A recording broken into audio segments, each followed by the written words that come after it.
आपको एक मजेदार पहेली देती हूँ। सिकाड़ा किस प्रकार की संख्याओं का उपयोग करते हुए अपने जीवन चक्र का समय निकालते हैं? आधुनिक स्क्रीन पिक्सल की रंग तीव्रता को परिभाषित करती हैं और निर्माताओं को अपने उत्पादों में गुणवृत्ति से छुटकारा मिलता है। ऐसी संख्याओं के उपयोग इस तथ्य की तुलना में कम है और वे आधुनिक संगणनात्मक सुरक्षा का आधार बनाते हैं। सही उत्तर अभाज्य संख्याएं हैं। हाँ, दिन का उपयोग करते हैं और वे हमारे समाज का एक महत्वपूर्ण हिस्सा हैं। हमारे बने का एक अखंड हिस्सा है। यह अभाज्य संख्याओं को बहुत अच्छा बनाती है। अब देखते हैं कि अभाज्य संख्याओं और भाज्य संख्याओं की पहचान कैसे की जाती है। हम प्राकृत संख्याओं के समुच्चय से परिचित हैं। रूप में या अभाज्य और भाज्य संख्याओं के रूप में अभाज्य और भाज्य संख्याओं के बारे में जानेंगे।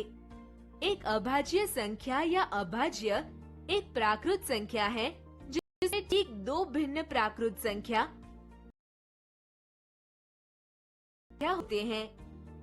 परिभाषा के अनुसार 1 न तो अभाज्य संख्या है और न ही भाज्य संख्या, क्योंकि इसके दो अलग अलग गुणनखंड नहीं हैं। अतः 1 एक विशेष संख्या है। अतः 2, 3, 5, 7, 11 और आगे अभाज्य संख्याएं हैं। एक और विशेष संख्या 2 है, जो एकमात्र सम अभाज्य संख्या है। वह संख्या जिसमें 1 के अलावा अन्य गुणनखंड हो, वह संख्या ही भाज्य संख्या कहलाती है। उदाहरण के लिए 4, 6, 8, 9, 10, 12 और आगे भाज्य संख्याएं हैं। आइए अब हम 1 और 100 के बीच की अभाज्य संख्याएं ज्ञात करें। हम 2 को छोड़कर उन संख्याओं के चारों ओर एक वृत्त बनाते हैं जो 2 से विभाज्य हैं। शेष संख्याओं में से हम उन संख्याओं के चारों ओर एक वर्ग रखते हैं जो 3 को छोड़कर 3 से विभाज्य हैं। शेष संख्याओं में से हम 5 को छोड़कर 5 से विभाज्य संख्याओं पर तिरछा चिन्ह बनाते हैं। अंत में संख्याओं में से 7 को छोड़कर 7 से विभाज्य संख्याओं पर एक तिरछा चिन्ह बनाते हैं।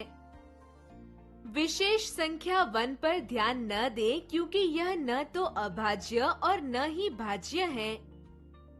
शेष संख्याएं अर्थात 2, 3, 5, 7, 11, 13, 17 एंड सो ऑन, ये 1 और 100 के बीच की अभाज्य संख्याएं हैं।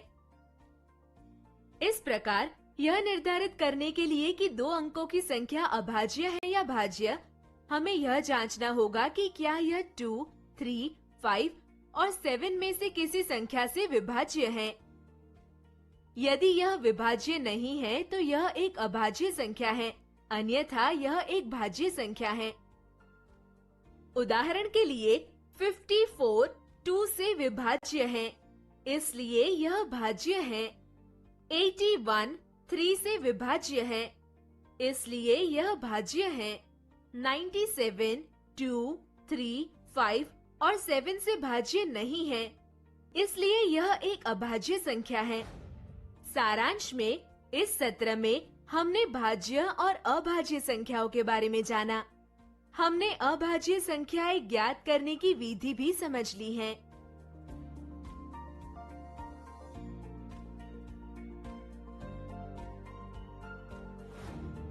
अब हम आसानी से संख्याओं को अभाज्य और भाज्य संख्याओं के रूप में वर्गीकृत कर सकते हैं। क्या मौजूद गुणनखंडों की संख्या के आधार पर अभाज्य और गैर अभाज्य संख्याओं को समझने का कोई तरीका है? क्या आप जानते हैं सह अभाज्य संख्याएं क्या होती हैं? संख्याओं के बारे में अधिक जानने के लिए हमारे आने वाली वीडियोस देखें।